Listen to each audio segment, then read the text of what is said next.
এই ভিডিওর মাধ্যমে আপনি স্থায়ী ঠিকানার তথ্য আপডেট করার পদ্ধতি সম্পর্কে জানতে পারবেন। জেমস সিস্টেমে লগ ইন করার পর ইএমএস মেনুতে ক্লিক করলে এইরকম একটি উইন্ডো দেখতে পাবেন। এরপর পিএমআইএস মেনুর অভ্যন্তরে ঠিকানা সংক্রান্ত তথ্য নামে এমন সাবমেনু দেখতে পাবেন।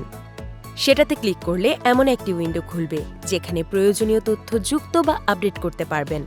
স্থায়ী ঠিকানার ক্ষেত্রে বিভাগ, জেলা, থানা, উপজেলা, গ্রাম, মহল্লা, ward, post office, post code, বাড়ি নম্বর, রাস্তা নম্বরের নাম বাংলা এবং ইংরেজিতে দিয়ে দাখিল করুন বাটনে ক্লিক করুন। দাখিলের পর এমন একটি বক্স আসবে।